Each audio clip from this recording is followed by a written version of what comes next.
शिवाय। ओम नमः शिवाय। ओम नमः शिवाय।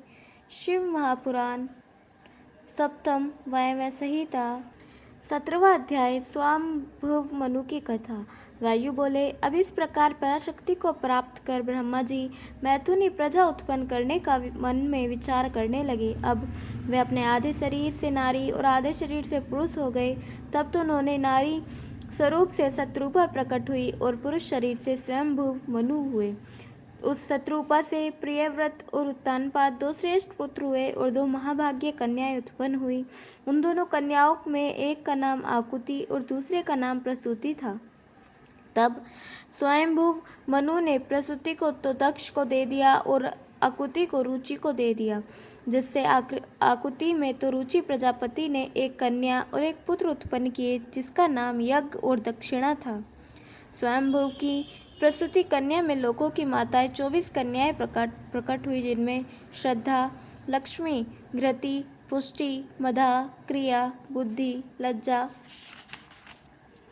वपु, शांति, सिद्धि और कीर्ति, इन 13 कन्याओं का धर्म से ब्याह हुआ। और उन्होंने जो छोटी 11 कन्याएं ख्याति, सती, संभूति, स्मृति, प्रीति, क्षमा, संतति, अनसुईया, ऊर्जा, स्वाहा और स्वधा क्रमश भृगु, शिव, मारीचि, अंगिरा, पुलह, क्रतु, पुलस्त्य, अत्रि, वशिष्ठ, पावक और पितृ को ब्याही गई, जो उस समय के मुनियों में श्रेष्ठ थे। तब प्रथम की कन्या आदि 13 कन्याओं में धर्म से ये 13 पुत्र उत्पन्न हुए, यथा काम, दर्प, निलय, संतोष, लाभ, श्रुत, दंड, समय, बोध, अप्रमाद, विलभ, व्यवसाय, क्षेम, सुख और यश, ये सभी संतानें सुख रूप थी।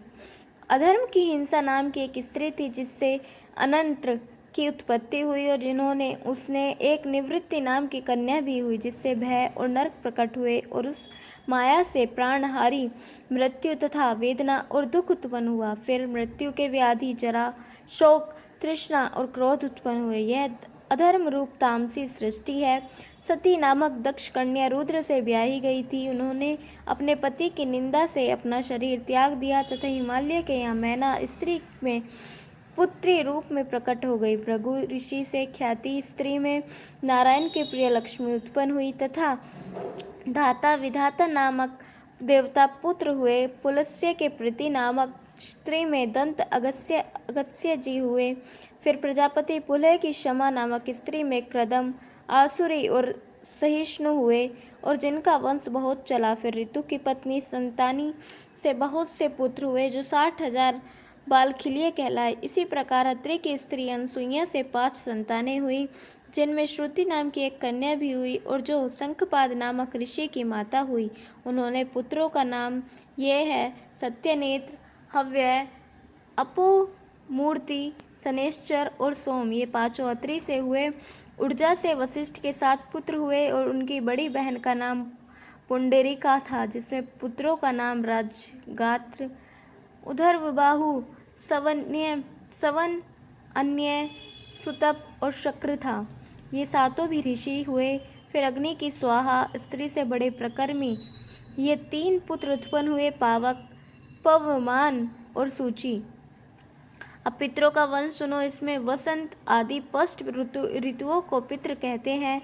इससे ऋतुपन, आत्रवत्व और पितृतत्व कहा गया है। सभी मनमंत्रों में इनका ऐश्वर्य होता है। इनका शरीर आकाशवत है।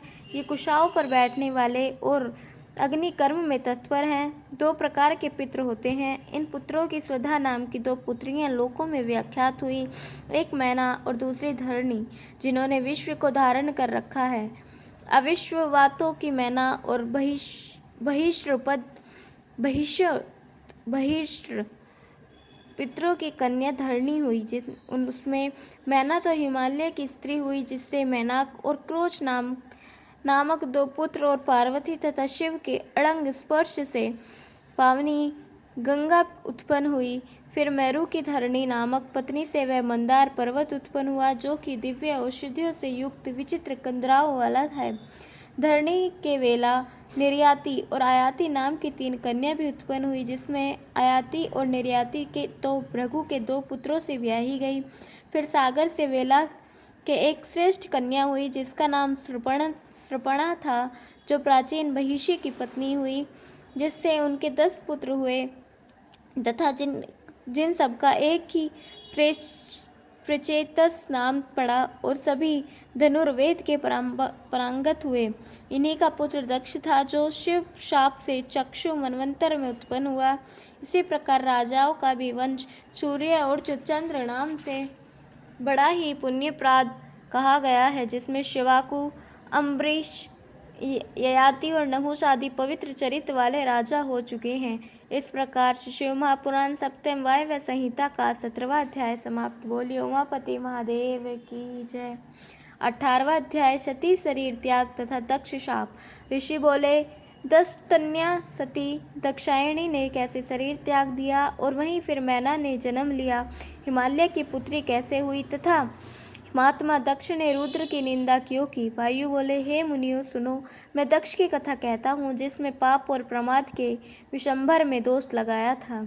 एक समय जब सुरासुर, सिद्ध और परम ऋषि शिव का दर्शन करने के लिए हिमालय शिखर पर गए, जिसमें देवताओं के साथ दक्ष भी वहाँ गए थे, तब देवताओं सहित अपने यहाँ आने के कारण देवी ने दक्ष का कोई अलग सत्कार न किया, जिससे उस मूर्ख ने अपनी पुत्री से भी वैर उत्पन्न कर लिया और वह रुष्ट होकर वहाँ से चल पड़ा। फिर तो उसी वैर के कारण दक्ष ने उसे यज्ञ में नहीं बुलाया और न शिवजी को ही निमंत्रण दिया। तब नारद जी से उन सबके सम्मेलन का पता पाकर पार्वती जी शिवजी से पूछकर विमान में बैठ दक्ष के घर चली गई। उन्हें देखते ही दक्ष ने अपने नाश के लिए उन पर बड़ा क्रोध किया और सती की अन्य छोटी बहनों ने भी उनके साथ असत्कार का बर्ताव किया, जिसे देख देवी क्रुद्ध हो गई। उन्होंने उस सब सभासदों को सुनाते हुए कहा, मेरे स्वामी सब दोषों से रहित और साक्षात विशंभर हैं।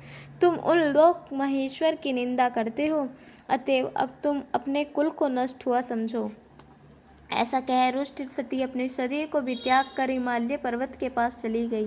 सती जो ही दक्ष की निंदा कर चली कि उसी समय मंत्रों की शक्ति क्षीण होने लगी और यज्ञ विध्वंस हो गया। इधर देवी का गमन सुनकर शिवजी ने भृगु आदि ऋषियों को क्रोध कर श्राप दे दिया और दक्ष की जमाताओं को वैश्वत मनवंतर में फिर जन्म लेने को कह दिया और चाक्षुक मनवंतर में दक्ष को मनुष्य का राजा होने को कह दिया।